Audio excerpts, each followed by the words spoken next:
Have you heard the latest on the Syracuse basketball scandal with Laurie Fine? Here's the blog here. Okay, so what's going on here? Laurie Fine audio on the Syracuse basketball scandal. Just when you think things can't get any more sordid or weird in the Syracuse basketball child sex abuse scandal, Laurie Fine, the wife of Bernie, in a recorded audio tape of a conversation with Bobby Davis, has brought this horrid tale to a head. Have you heard the audio? The conversation took place on 8th October 2002. It was played on ESPN Outside the Lines.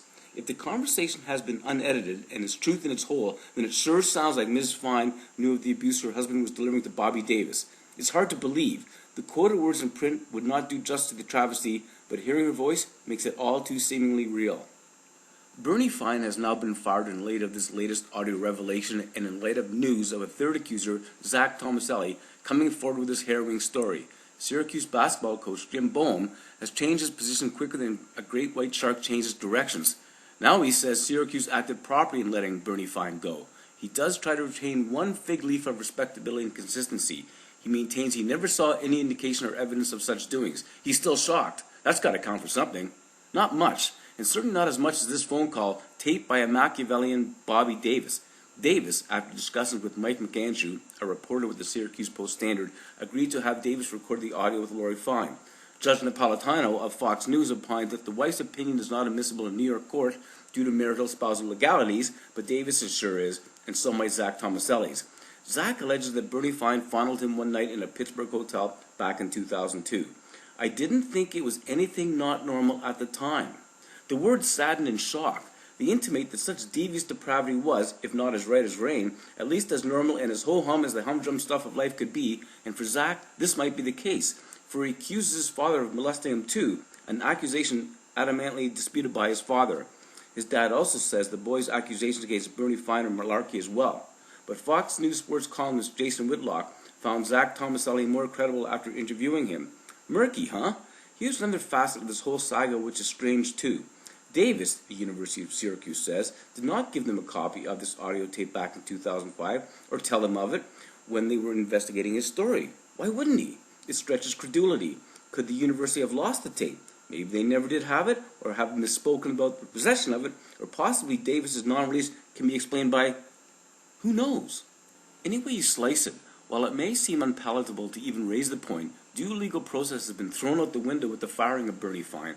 He has not had his day in court, and all is allegation, except that the phone call, if it is real and not a cut-and-paste job, sure looks like a knockout blow.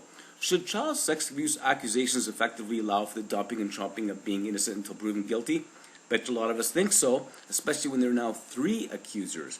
If Bernie Fine was allowed to stick around on even administrative leave, whatever that means, presumably more kids could be put at risk.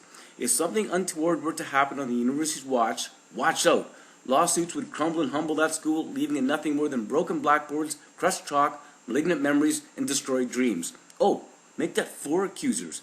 According to Robert Hodson, president of Road to Recovery, another victim may come forward. He says that story will be powerful. Jim Boehm's release statement, "I deeply regret any statements I made, walk it all back apology," may save him from the guillotine. For now. He says he's not worried about his job status. Basically, in a long question and answer session with media, he hides behind the ongoing investigation as if anything he might add would somehow taint it. Who knows? Maybe if he offered his take on what happened, it might help the investigation. Detractors say he's out of touch with the scandal. Many want him canned. The Daily Orange, the student newspaper, has an article quoting students' faith in Boehm. Laurie Fine had been the gifts director of the Boys and Girls Club of Syracuse, but she was let go, along with others, in a general reshuffling on 27 October 2011. As if to ward off any suspicion that Laurie so much as sullied the institution in any physical way, shape, or form, David McDonough, the interim director, said she worked out of home for the nearly 3 years she worked there. He says the club will cooperate with law enforcement, as if it would not. Syracuse University, being privately owned, has huge legal exposure to lawsuits that would seek compensation for failing or hiring employees clearly not up to standards. For her part, Laurie Fine says the tape was tampered with, and with local authorities infighting hampering the investigation, the U.S. Secret Service and the U.S. Attorney's Office are now probing, poking around. Many readers of the Syracuse Post-Standard are dismayed that the paper did not turn over the audio tape to the police and think executive editor Michael Connor's justification for not doing so is weak. Jim Boehm is now campaigning against child sex abuse. Unfortunately, this story has, as they say, legs.